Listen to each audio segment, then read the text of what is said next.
Hello, then, and welcome to another episode of the Random Wrestling Revue's local to global series. We are into April. Our last episode contained Spring Breakout, where Ace Steel and Barry Buchanan successfully defeated Public Enemy to retain the Northwest Tag Team titles in the main event. But there was a whole bunch of shenanigans that went on in terms of the story and in terms of angles and stuff here. So effectively, Bruce Hart announced that he had an agreement with the Rebellion for them to all to defer their title shots. Charlie Haas then returned and says that if the Rebellion don't want their title shots, he'll take his. Bruce Hart told Haas that as he hasn't won a match in over 6 months, he doesn't qualify for a title shot at this point in time and won't do until he does win that match.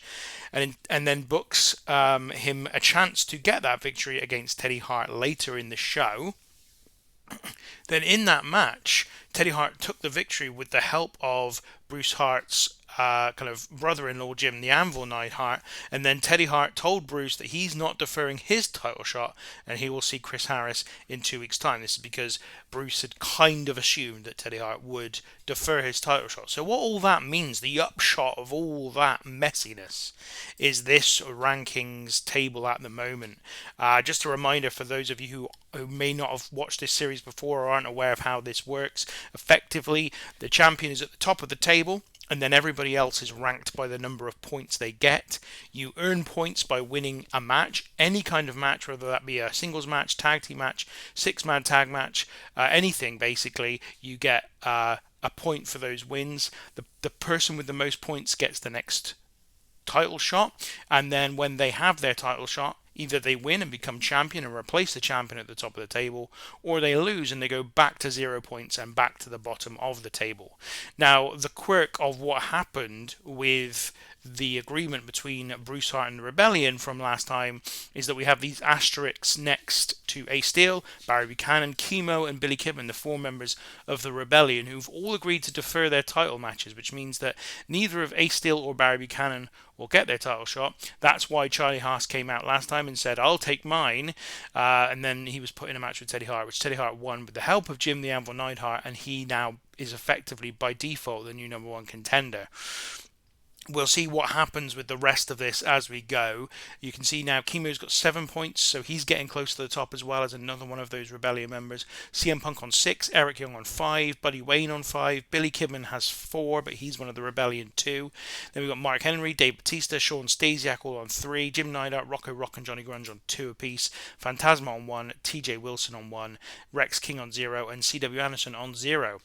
And we are going to keep the Public Enemy around for just a little longer. They're going to be involved in the next show, but I don't know how much longer they're going to be on the roster. Same goes for Eric Young. Even though he's reasonably high in the rankings, he's just not really done anything, and I think we could do with freeing up his roster spot. So that's all of the introduction for you. Lots of stuff to talk about, really, in terms of what happened last time. We first of all need to book in our next event. It's going to be a one-off event on Monday of week 4 in April. I've decided that I'm just going to call this Chaos Theory. It's not a great name. It's a pretty generic one, but that is really fine for these one-off shows. I'm always happy to have a generic show, and yeah, Monday week 4 is free, so that's what we're going with. Just a reminder of where we are financially. So we are 3,000 down this month at the moment. We lost money last month too. We've got problems as well. Some of the money problems we've got is because we are trying to pay off Jim The Anvil Neidhart to not make him absolutely apoplectic, because he is angry at this moment in time. You can see here, like, we've given him $2,000 worth of bonuses over the last couple of months. Plus, we've been trying to kind of make him happy with post-show speeches and giving time off and giving him time to clear the area ahead of some of the shows. We might do that again ahead of the next event, which we're 13 days away from. In fact, have we already given Jim Neidhart the week off? Yes, we have. I think that was the first thing I did. So he's currently, just to check, he is currently on holiday. Where is the thing I'm looking for here? Medical.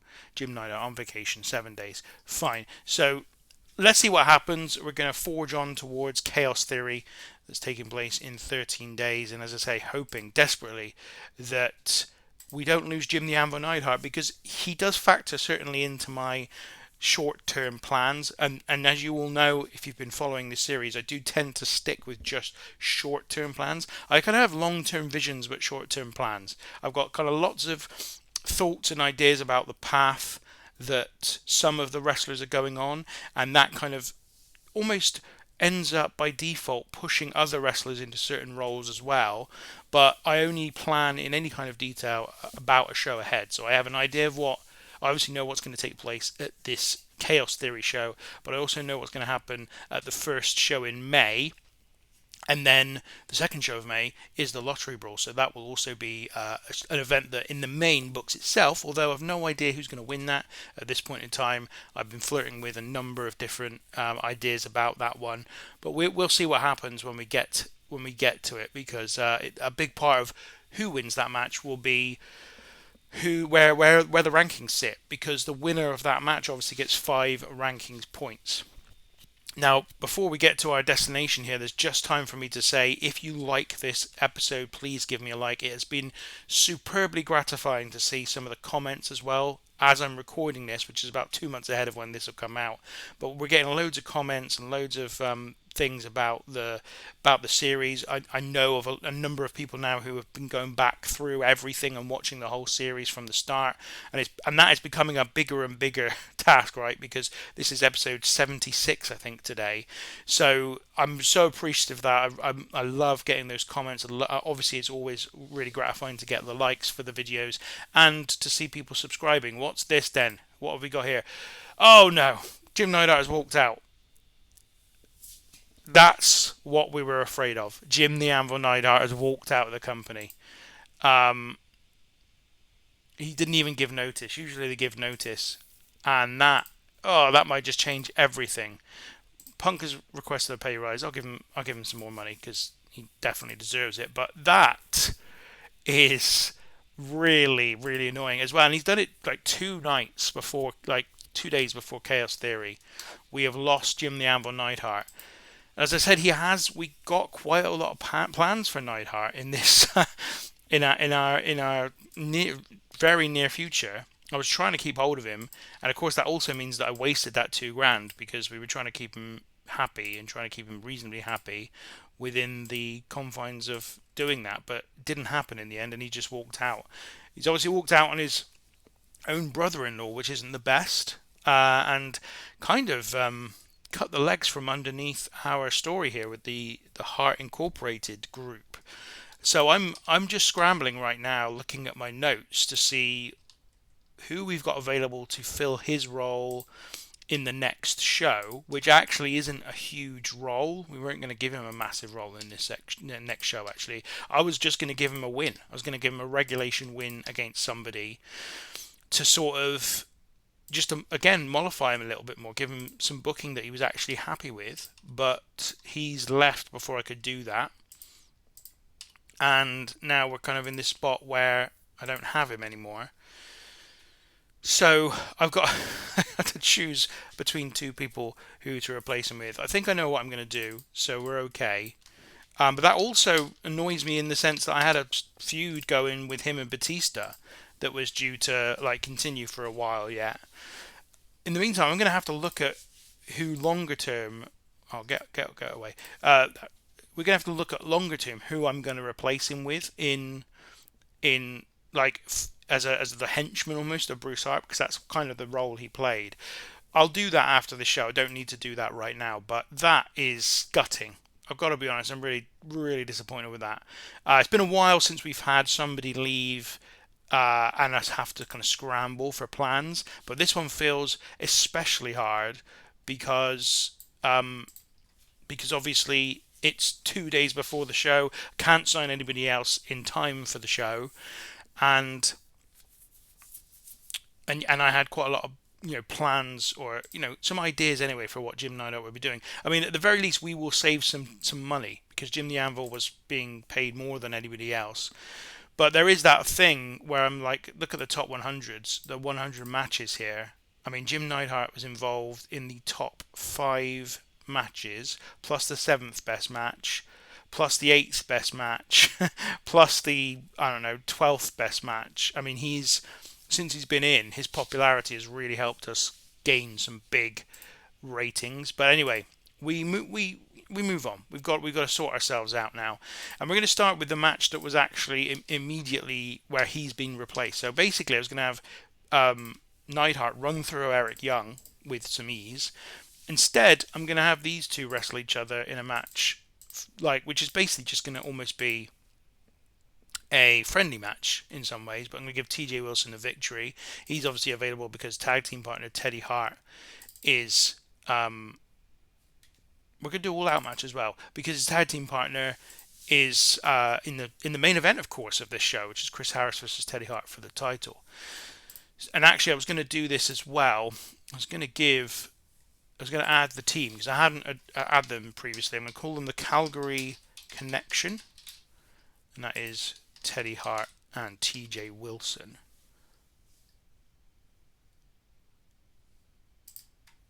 Yeah, so they're in there as well, the Calgary Connection. Lovely. TJ Wilson defeats Eric Young. I was going to have an angle after this, which was going to have Dave Bautista attack Jim The Anvil Neidhart, and the two were then going to brawl all around the venue as I set up for a future match between the two. Not at the next show, but I was going to obviously get to that in time. But that's gone by the wayside now. So yeah, a little bit of reconfiguration to do in terms of what I had thought about. But anyway, not going to worry about that too much right now. Next up, we've got Phantasma in his second appearance up against Rex King. And I think we'll make this one go 10 minutes. I'm going to give Phantasma the victory. He wasn't very good in his first match for us. But I imagine Rex King will want to be kept strong. So I'm going to just... Oh, no. He didn't care. Yeah, Phantasma was a little bit unimpressive in his first match with us.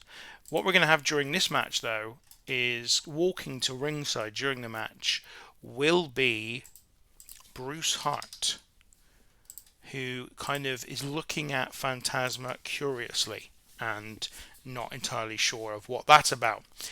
The next match will be a tag team contest. It'll see Charlie Haas back in tag team action for the first time since his injury and looking to get his first victory in over 6 months so that he can almost reactivate the 10 points that he has got in the rankings.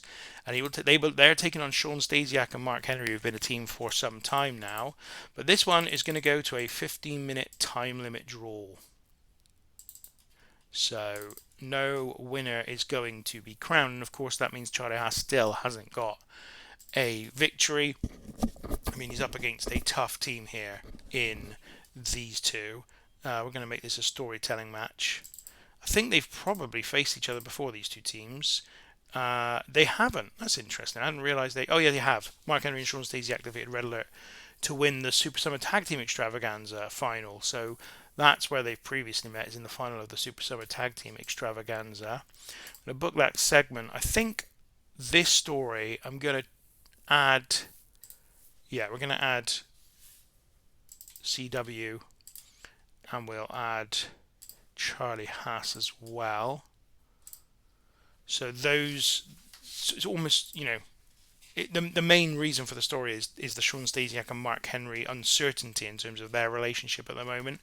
But actually, if we add them to that story, it almost becomes a three-way tag team story. And I haven't really settled on a resolution for Stasiak and Henry's issues, so we'll keep that as is. Then, before the next match, CM Punk is going to cut a promo on Ace Steel, and basically Punk asks Ace Steel whatever happened to him, to them being the Rebellion. And he basically talks to the fact that Ace Steel has aligned himself with the man who he originally created the Rebellion to go up against, because he kept screwing him out of chances at the Northwest title and putting him in three-way matches, or as happened last year at last year's lottery brawl, he put Ace Steel in an impromptu match just an hour after Ace Steel had won the title, and Ace Steel lost the belt to Batista in that moment. So it's kind of a CM Punk digging at his rival, but also kind of appealing to him, saying, "Look, what are you doing? This is not. It's not even in line with what you believe fundamentally." Ace Steel is going to fire back, is he? I think just a little bit. Yeah, we're going to have him fire back a little bit, and say that he made the rebellion because yes, there were opportunities that had been taken away from him and his teammates, but now two of them are the tag team champions. One of them, he and Barry Buchanan are the tag team champions. Billy Kidman won the Golden Triangle tournament. The success is coming their way now, and that is thanks in part to the agreement that he's made with Bruce Hart. This is going to be followed by a 8-man tag match, which is going to see all 4 members of the Rebellion against CM Punk, Buddy Wayne, and the Public Enemy. It was obviously Public Enemy who lost in the main event of the previous event that we did. I think we'll make this 14 minutes, pretty decent length. And the winner is going to be, I think for this one, I'm going to make it Chemo, and he's going to pin Johnny Grunge. So that's that match. Johnny Grunge is very unhappy. I'm not actually that worried. Actually, I'm just going to have Johnny Grunge lose this, because I think this will be the last time we use Johnny Grunge, if I'm honest. I've got a plan to use Rocco Rock one more time, but I think this will be the last time we see Johnny Grunge on a show. Then we've got one more angle, and it is Bruce Hart appealing to Teddy Hart to defer. Oh, burst, that's not right. Bruce Hart appeals to Teddy Hart to defer his title match. Teddy rejects the suggestion. So this is one last attempt from Bruce Hart to tell Teddy Hart not to wrestle in the match. Bruce Hart tells Teddy Hart that he has, he's desperate for him not to wrestle the match. He's asked Chris Harris, though, as a backup to take it easy on Teddy Hart because he doesn't want to see Teddy Hart get hurt. And Teddy Hart then fires back and tells him, "I'm taking my title shot, so you better tell Chris Harris not to take it easy, otherwise he will definitely lose his title." And then the match happens, Chris Harris versus Teddy Hart for the title. Teddy Hart's first attempt at the Northwest title. I don't want to make this too long because I feel like Chris Harris should win it, but we'll give Teddy Hart a fair amount of offense here to give him a bit of a credibility boost despite losing, and Chris Harris gets the victory, a clean victory though. Let's just have a look at the booking analysis. Johnny Grunge is unhappy, that's fine. Batista won't appear. We're going to save some money because Jim Neidhart's not going to be here in the opening match where he squashes somebody, which actually is a pretty profligate way of using Jim the Anvil Neidhart given how much he costs, so maybe that's done me a favour, at least in the short term. So Chris Harris wins the match against Teddy Hart to retain the title. We did have Batista versus Neidhart. There was no one there. I'm wondering if I just add Chris Harris to this for the moment. I don't know. I don't know about this. I'm wondering whether to add him not and have Batista go after Chris Harris. The idea was that Batista was going to be off into a. You know what? I'm going to add Chris. I'm going to add Chris Harris to this, and then after the main event, we'll have Batista appear and attack Chris Harris, and maybe they can have a brawl.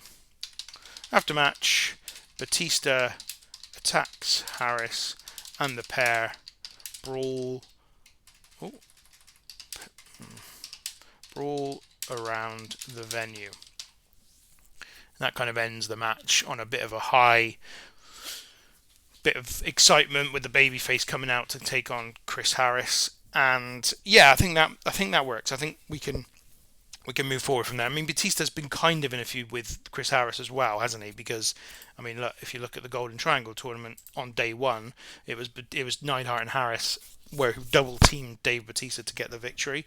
So no Jim Neidhart anymore, but we can still take that forward. So let's go into Chaos Theory and hope it's a decent show, shall we? I don't know what to expect from Teddy Hart, I've got to be honest. We will see how that goes. So to open the contest in front of 177 people in the Marshall Center, I'm not sure about our attendances at the moment. They've dropped a little bit, and I'm wondering if that's a problem with the economy or the wrestling business. But anyway, TJ Wilson defeats Eric Young in 10 minutes and 5 seconds, a segment rating of 26. The match got the show off to a strong start. Not a great start at all. 26 is pretty low for us these days. But we have a role for TJ Wilson, and that's the difference between Wilson and Eric Young. We've never really had a place or a role for him, and it's just not worked. So I think this is the last time we'll see Eric Young in the Random Wrestling Revue. Then we have Phantasma in his second match in the company, in a match that went 11 minutes and 20 seconds. He wins by pinfall over Rex King for a segment rating of 37. These two have good chemistry, and you can see Phantasma did perform a fair bit better than he did in the previous contest. Rex King, though, was still really good here as well, 39 rated. And during this match, Bruce Hart comes to the ring to just watch Phantasma, and a little bit of a curious thing here anyway. Then we have the tag team match between Red Alert and Sean Stasiak and Mark Henry, which goes 15 minutes to a time limit draw with a segment rating of 42. That's pretty good. We're trying to rebuild Charlie Haas, who was one of the top performers in the company just before he got injured. Still seems like he's up there, but maybe just a little bit off where he was. So in this one, C.W. Anderson and Mark Henry were off their game. So it was Charlie Haas and Sean Stasiak pretty much who carried this one to something pretty decent. And Stasiak is getting better at his gimmicks. This was a good match. Then we had the segment with CM Punk and Ace Steel. Look at this, a 62 rated segment. This is one of the best in history. It's not quite as good as that goodbye for James Storm at the end of his run in the company, but still very, very good. CM Punk obviously doing a masterful job of improvising interactions with the crowd, and maybe if we had scripted this, or at least scripted Ace Steel, we'd have been on a higher segment rating than this. But effectively here, CM Punk, before the 8-man tag match that's just about to happen, grabs a microphone and says to Ace Steel, look, I've got to ask you a question. Whatever happened to you being the Rebellion? He says that you are now aligned and working with the same people that you originally formed this faction to go against. And he says that you are actively deferring opportunities that you should have in order to go into that agreement. You've effectively not realized that Bruce Hart has found a way to completely nullify the Rebellion in a way that makes you think like he's doing you a favor. But Ace Steel fires back and says that he originally formed the Rebellion indeed because Bruce Hart and the management of this company were not giving him or his men the opportunities they should have been, and were passing them over for opportunities. But he says that now he and Barry Buchanan are the Northwest Tag Team Champions. Billy Kidman has just won the Golden Triangle Tournament, and he tells CM Punk that if he'd have joined them back last year when he was offered the chance, then Punk could even still be the Northwest Champion himself. Again, segment rating of 62. These two having a really good promo battle here. Then we have the 8-man tag match, which the Rebellion win when Chemo pins Johnny Grunge. Of course, the opponents to the Rebellion are the Public Enemy, CM Punk and Buddy Wayne. CM Punk was off his game here, which was a shame, which meant his in-ring performance was only 46, so it could have been even more. Billy Kidman, though, 48. He's really come on. I mean, again, it's one of those things, if you give wrestlers victories in this game, it does seem to give them a real boost, which is the way it should be. Everybody above a 40 here, so it's a 45 rating is actually a tad disappointing. I was hoping for a little bit more, really, when you consider those in-ring performances, but all in all, this was a good match. Then we have one more angle before the main event. Bruce Hart appeals to Teddy Hart to defer his title match. Bruce Hart basically says to Teddy Hart, look, you're my nephew. We've been gradually gradually grooming you through this company. You're becoming a more and more important part of the company. You're really starting to build a little bit of momentum now. But you taking the title shot for the Northwest title at this point in time is not the time. He says you're not quite ready for it. And plus, I'm worried. Chris Hart's a big guy. You could get seriously hurt in this match. He tells Teddy Hart that he's always taken care of him, and he's had his brother Keith also take care of him throughout last year. And he says that he knows that Teddy Hart's headstrong, so the match might still go ahead. So he said that as a contingency, he's asked Chris Harris to go easy on Teddy, but he says that he really believes that Teddy should defer this title match and call off the match that we're about to have. And Teddy Hart fires back and says that Bruce Hart better inform Chris Harris that he needs to give it 100%, otherwise he's losing his Northwest title tonight.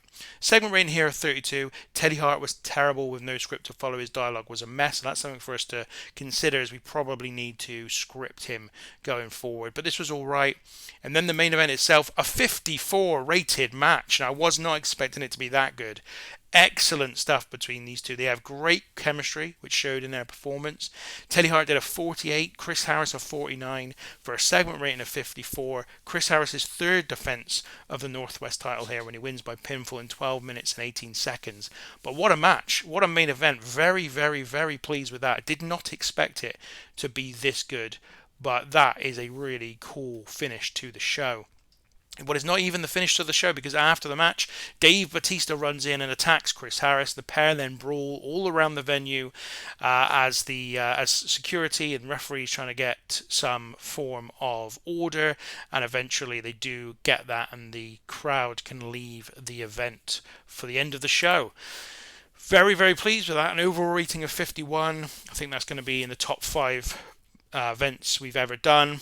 That main event though was spectacular, and Chris Harris, I've really been confident in Chris Harris, but I've not given him the best opponent so far as champion, and even this one I was thinking wouldn't be at that top end, but Teddy Hart has really also come through, and for me there's quite obvious who we need to praise here. So we're praising Chris Harris, we're praising Teddy Hart, and we're praising Billy Kidman. Those were the 3 best performers on the show as far as I'm concerned.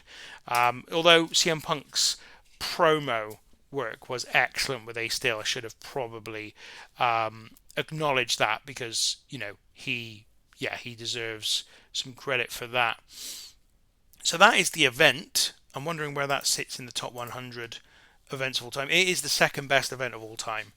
Now, I wanted to just check on the wrestling world. So the wrestling industry is 6 and falling in the US. So that's why our attendances are dropping, is that the wrestling industry is in the absolute toilet in the US in April 2001 in this universe. So that'll be why our attendances are really dwindling, and I'm disappointed with that, but not a lot we can do about it. So hopefully that recovers somewhat, because we want to get bigger attendances, obviously, and we need the money too.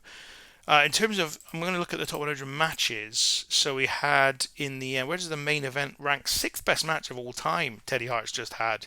I mean, that's really impressive. That is really, really great. Well done to him. In terms of titles, obviously, still champion Chris Harris. 3 successful title defenses for him now. They've been against C.W. Anderson, Rex King, and Teddy Hart, each getting better than the other.